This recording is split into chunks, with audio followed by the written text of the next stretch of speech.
but they wanted to see me hugging women. So.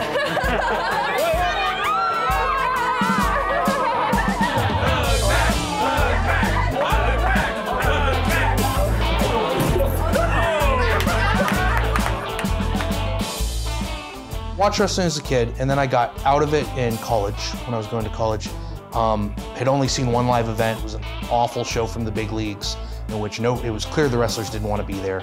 They didn't do anything, but I was blown away by how big they were. I was getting my degree in English, so I needed something to write about. Again, never even fantasizing that I could be involved. We are Team No Pants! I didn't know about independent wrestling. I didn't realize every city had its own version of the big leagues on a smaller scale. And I started going to independent shows and dreaming of being a ring announcer. And I would sit with my girlfriend in the crowd going, someday I want to stand in the ring and introduce people. And I would come and watch their training every night. I'd rearrange my work schedule and I would just sit and watch them train. They were like, if you want to come in and take a bump. And so the first 6 months I trained, I just won one match.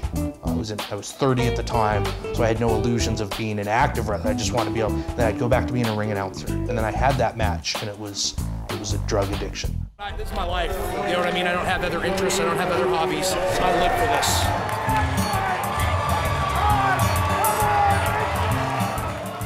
My wrestling persona, or gimmick, as it's referred to as Sir Samurai. The way it came up is that was my email address, because back when I first got internet, I wanted to have something cool. I was studying Aikido at the time, and my mom's Buddhist, so I wanted something Zen, and Samurai wasn't available, Mr. Samurai wasn't available, The Samurai, and I just kept entering things, trying to get an email, and Sir Samurai ended up being accepted, so that was my email address for many years before I got involved in wrestling. I was at Target last week, and a man and a woman were walking towards me and didn't acknowledge me, but the woman leaned to the man and said, "Isn't that Samurai?" And he said, "I think so." And I nodded to them and they just kept walking. I guess they decided I wasn't me. But that's always a trip, because to me, I'm just a waiter in the real world, and then on weekends I'm lucky enough to take my clothes off and wrestle in underwear and get beat up. When I first graduated my wrestling school, came back home to Sacramento, there was really no shows going on. I went to a show at Arco, and this guy gave me a flyer named Rich Roby. I did, I think, 2 shows with Rich, and then he asked me to be the booker. About 2 months after that, he asked me, "Hey, why don't you just come in as an owner?" I didn't know at the time it meant I have to invest $200 a month before every show to help put the show on. So as the years progressed, I decided I needed to back out the business, because I was doing so much stuff going on in my life, and I wanted to give it to somebody who either had the same passion that I had or more, and Samurai was the obvious choice. I mean, this dude lives and breathes SPW. Over time, I've pretty much become responsible for pretty much every aspect of the business. I'm the promoter, the booker, one of the trainers. I rent the truck. I take care of setting up the ring. I take care of the money and all of that. I'm envisioning a packed house, which will be nice because things haven't been good lately as far as attendance. And I think tonight we could draw the biggest crowd we've ever drawn.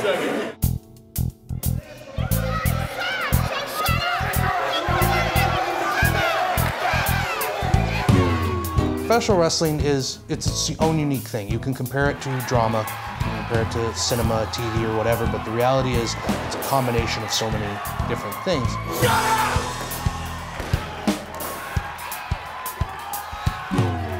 We're entertainers. What we do is entertain. We're just like actors in a way, except we're a lot more physical, and we actually get in there and do the work. We don't have stunt doubles. My take has always been, yes, the finish is predetermined, but everything we do hurts, and the risk of injury is very real, so we want credit for what we do. Fake is often a fight starter. When people say what you do is fake, I just ask them to come to a show. Anyone who comes to a show never uses the word fake anymore. They say, that it's weird or it's unique, just makes them look at it differently. I told you gotta earn it, Pop! Anytime you want to go. Wrestling at its most simplest is 2 guys fighting. The storyline is the backstory for why they're fighting, what the issue is. It's basically designed to get the crowd to care more. Wrestling outside of the shows it's more drama than actually is on the show. When I left SPW, the rumor mills were going crazy. In wrestling, if you have good rumors that lead to stories, I don't want to talk about it. Because then the fans go, "Oh, these guys really hate each other. They're going to kill each other." I wanted to come back to SPW as a bad guy, and there's only a couple ways I could do that. When me and him talked about the angle to go into a bad guy, I have to take out the top babyface. You know, what we talked about was me not wrestling until the anniversary show. We had done 4 months worth of buildup with him running out every show and attacking me. Because we just wanted to tease the fact that, you know, we were gonna do it. We didn't want to give the fans something, we wanted them to pay for it later. The match itself was the last thing on our list we were gonna worry about. We were worrying about getting the story right and getting to that payoff. So we get to the show, we talk for 5 minutes. That was the extent of the conversation. Sir Samurai is like he's like our Hulk Hogan, man. He's, you know, he's got all the charisma, you know, the people, they really want to see Samurai when they come to our shows. And then you got Ugly, who's been playing the role of the coward for the past couple months, and it was like, man, this was gonna be the big one. This is finally, they were gonna fight. So I thought we had to throw a monkey wrench in there. And I knew that if we did that, we'd catch him off guard. So Ugly whispers in my ear, he goes, Samurai thinks that we're going 5 minutes. This shit's ending in 30 seconds, be ready. I'm old and beat up, so the hamster's a little slow. So when Toby told me that, Toby being the ref walked away, I was like, what? That doesn't, and then I immediately figured it out. And I knew it would work. I didn't expect it to work to the extent that it did. And sure enough, the match starts, 2 forearms and up and over, roll up, 1, 2, 3. The crowd explodes with anger. The crowd reaction was so insane that as I'm pretending to be baffled, I'm actually thinking to myself, this is freaking awesome.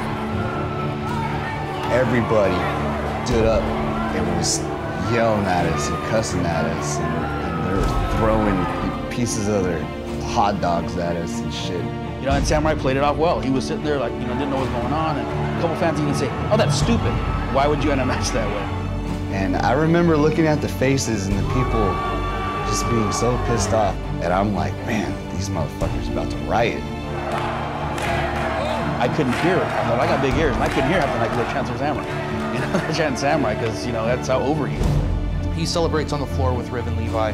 I end up doing my stupid dive out over the top rope that I do in every big match, simply because if my fat butt goes over the top rope, it gets a reaction.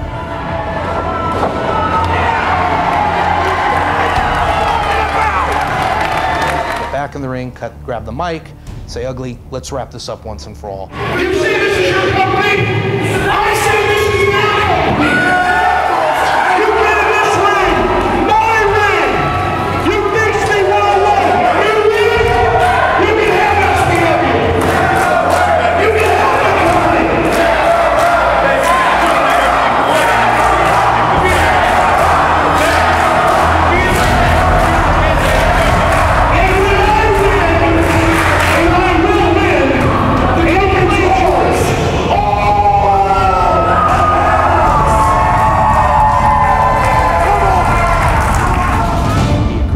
Back in the ring and we wrestle a second match, and most of that match is just us doing what we do.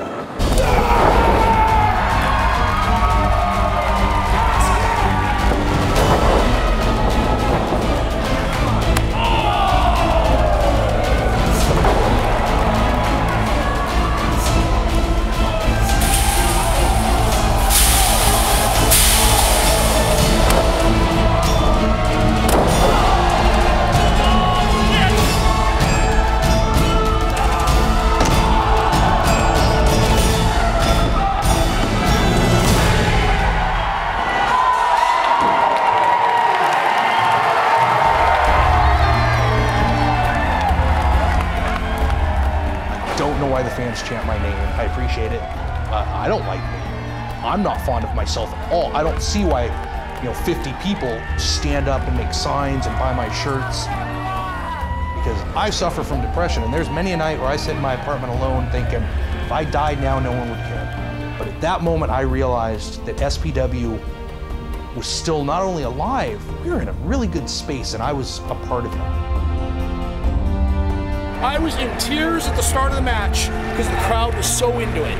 And to just look and see my mom and people from high school and so many coworkers, I literally choked up. The crowd was so excited, and all we did was go. I love being a professional wrestler. Indie or not, it's awesome. People always ask you, why do you do this for, you know, a little bit of money or no money? And, you know, it's because you're doing it for each other. That's what makes me feel this business is worth it. We dream of going to Japan and we dream of making a living, but the reality is we're just thrilled to be with our friends and to do what we love and to try to keep one-upping each other. But yet I'm surrounded by the coolest, craziest, weirdest, off-the-wall people in the world who I truly love, that I feel honored and lucky. I'm just the caretaker of a company that existed before me and that will hopefully exist long after I'm gone.